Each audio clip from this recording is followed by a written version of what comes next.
Tony has finally almost successfully talked me into not swinging max speed 24/7, and I congratulate you for that. Maybe Finally, your biggest almost. professional accomplishment. Finally, Finally, almost. almost. Sometimes. Sometimes, every not time. always. I pretty much swing the golf club in an infinite state of acceleration. Swing as hard as you can for as long as you can until your body can't move anymore, and then it has to stop. And I don't think that that's correct. At least you don't think it's correct. One man's opinion. But well, that's your opinion. I suppose you're entitled to it. I just started to listen to you a little bit and say, okay, what if I did slow down a little bit and let some of these sequencing things happen? And I know I sent you that one video, but it was like a few months ago. I topped out at I think 99 clubhead speed with an 8-iron, and I could carry. I think my high end carry was like 178. Cool. Why?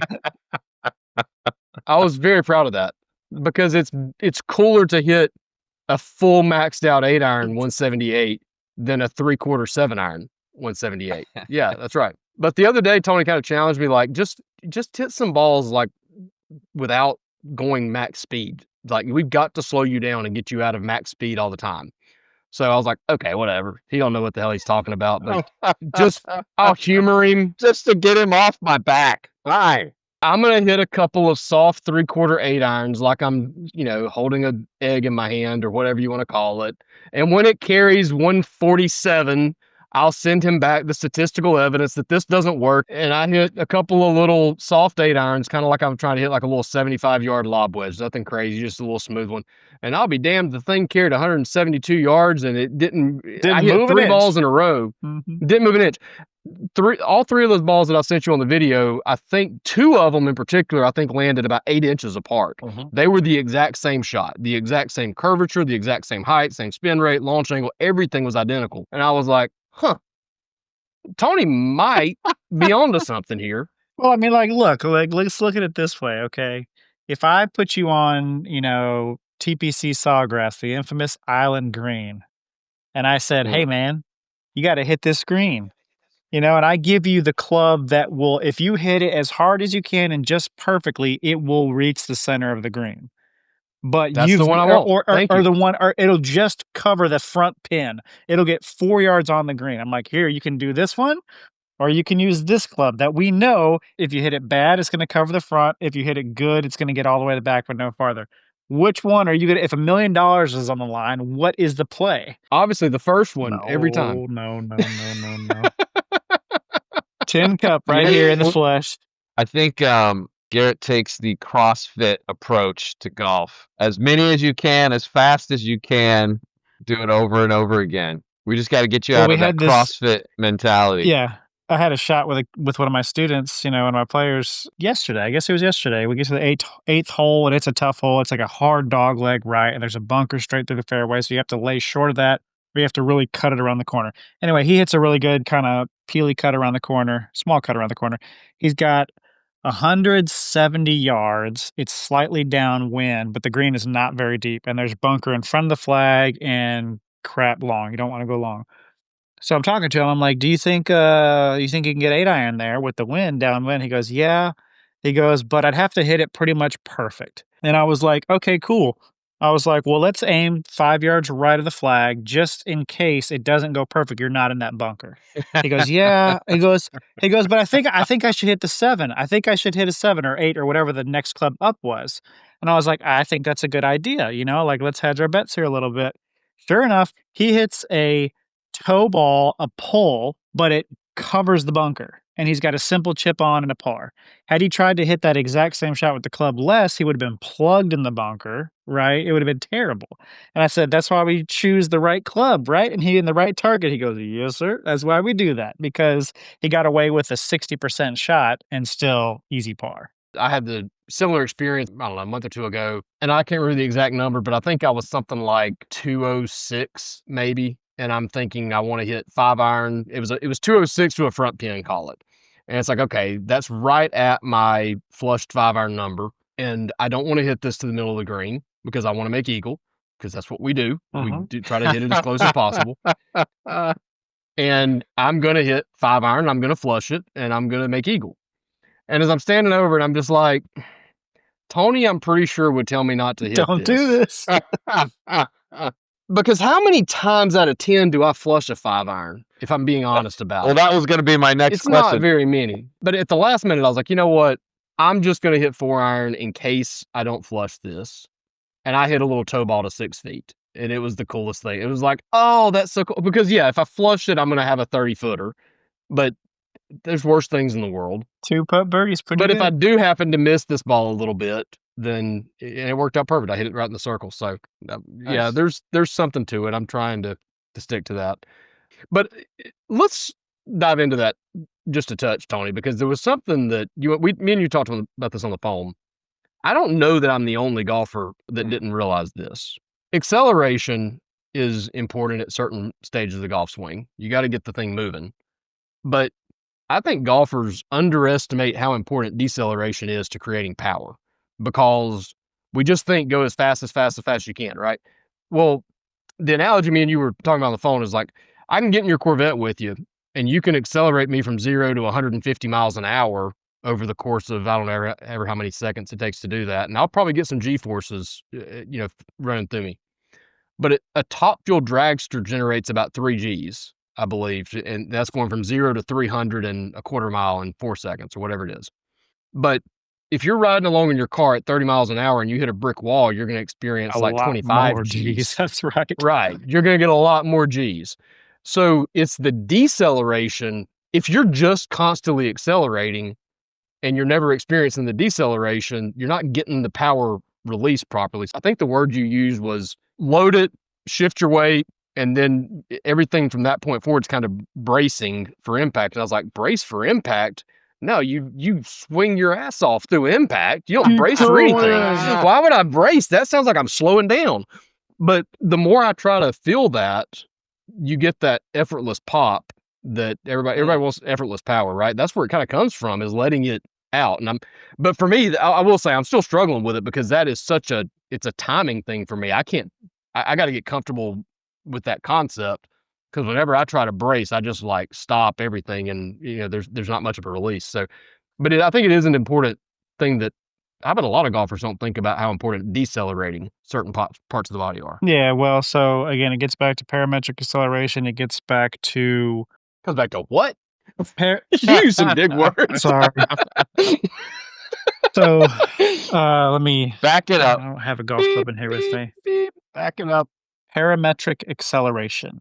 Okay, so here we go. We got the golf club. It's with hinged. your hair. I just want to say, with your hairstyle right now. Yeah, that's right. With your hairstyle, saying words like parametric, decelerate, whatever that word was, you do have like the mad document Brown. This is the thing I hate. Okay, this is the thing that pisses me off. In all the comics, us PhDs are portrayed so horribly. We're always the villain, the evil Dr. So-and-so. I'm like, what's up with that, man? It's messed up. Anyway, okay, so here's your golf club, right? It hinges back. We got the lag or whatever.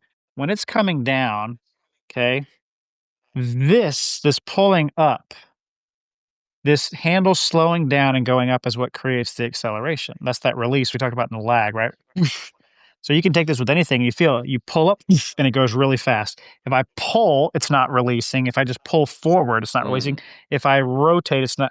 Now, the golf club is swung on an angle, an inclined plane. So that pull up is happening on that angle. So it's coming down and then whoosh, it goes up that way around the corner, right? Around the left. So that's what we're talking about there. But you don't get that by continuing to rotate your body. I mean, how fast can you turn your trunk? How fast can you move your arms? Not very fast. So how are we getting the speed? It has to release, it has to come out somewhere. The golfing machine talks about the golfer's flail. Well, a flail is what they used to beat wheat, like thresh wheat out, then like this. And basically it's like a nunchuck, basically, right? 2 sticks with a piece of leather, and they'd, well, how do you pop a towel? You pull it back, right? You slow it down. So that's how you get speed. Is you that's slow something that's down. an analogy I've heard before. It's the popping the towel. If you just keep throwing your arm as hard as you can, I pull a towel you're not going to pop the towel. It's never going to pop, right? But if I go right and pull it back, same thing. Think about a slingshot. Okay, the slingshot, the rubber band accelerates and then it hits those 2 posts and it slows down. right? The two posts slow it down.